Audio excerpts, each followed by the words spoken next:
Hello guys, welcome to my YouTube channel. My name is Harjeet Kaur. हम कर रहे थे लूसेंट जी के और उसमें हमारा एंशिएंट हिस्ट्री चल रहा है और आज हम शुरू करेंगे गुप्ता पीरियड की एडमिनिस्ट्रेशन से।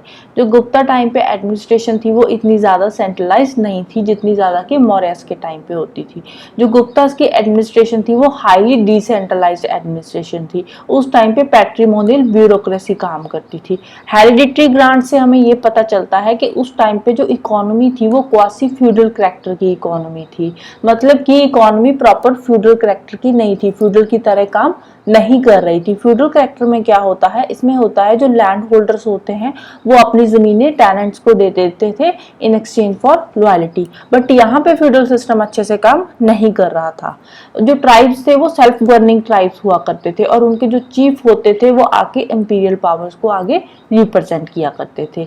किंग, जो गुप्ता किंग थे, उनको बहुत सारे टाइटल्स भी दिए गए थे जैसे कि महाधिराजा, सम्राट, एकाधिराजा हो गया, चक्रवर्ती हो गया। और ये सारे के सारे टाइटल्स गुप्ता के जो लार्ज एम्पायर था, उनका जो इंपीरियल स्टेटस था, उनके हिसाब से उनपे पूरी तरह से फिट होते थे।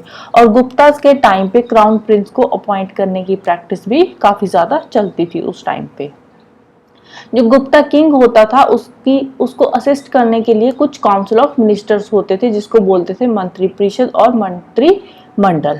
और ये वाली काउंसिल होती थी, इसके बारे में हमें कहाँ से पता चलता है? इसके बारे में हमें पता चलता है प्रयाग प्रशास्त्री से, जिसको इलाहाबाद पिलर इंस्क्रिप्शंस भी बोलते हैं। और वहां पे जो इलाहाबाद पिलर इंस्क्रिप्शंस है वहां पे उन्होंने एक जो समुद्रगुप्त है उनकी सिलेक्शन, जो उनके मेंबर्स की सिलेक्शन है उसके बारे में प्रॉपर डिटेल में लिखा हुआ है। तो वहीं से हमें पता चलता है कि जो गुप्ता किंग थे उनके पास एक काउंसिल ऑफ मिनिस्टर्स हुआ करती थी।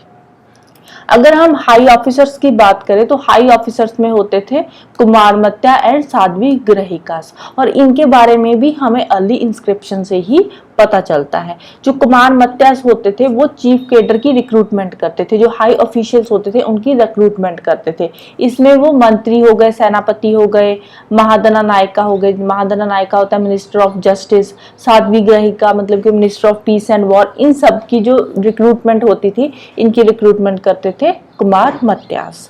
अब जो साध्वी ग्रहिका का ऑफिस था, जो साध्वी ग्रहिका की पोस्ट थी, वो फर्स्ट टाइम समुद्रगुप्त के टाइम पे ही बनी थी। इसके अलावा और भी इंपॉर्टेंट ऑफिशियल्स हुआ करते थे उस टाइम पे, जैसे कि महाप्रतिहारा रॉयल पैलेस में चीफ यूशर हुआ करता था।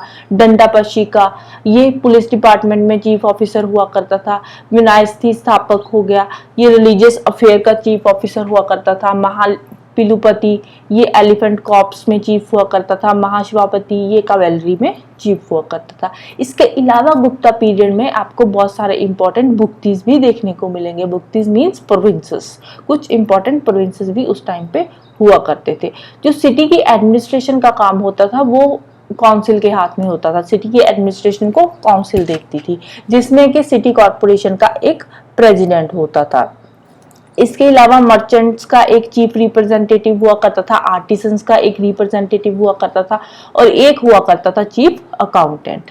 जबकि जो मौर्य पीरियड था ना, मौर्य पीरियड में जो सिटी कमेटी थी उसकी अपॉइंटमेंट मौर्य गवर्नमेंट खुद करती थी। बट गुप्तास के अंडर क्या हुआ, गुप्तास के अंडर बहुत सारे लोकल रिप्रेजेंटेटिव भी आ गए। मतलब कि जो गुप्तास थे ना वो पावर को डिसेंट्रलाइज कर रहे थे। तो गुप्ता पीरियड के टाइम पे जो डिसेंट्रलाइजेशन थी एडमिनिस्ट्रेटिव अथॉरिटी की, वो शुरू हो गई थी गुप्ता पीरियड में।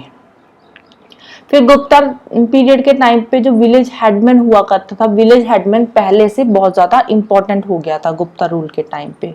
अगर हम मिलिट्री की बात करें तो गुप्ता की जो मिलिट्री ऑर्गेनाइजेशन थी वो फ्यूडल करैक्टर की ऑर्गेनाइजेशन थी। मतलब कि जो आर्मी थी राजा के पास बहुत बड़ी स्टैंडिंग आर्मी हुआ करती थी गुप्ता पीरियड में।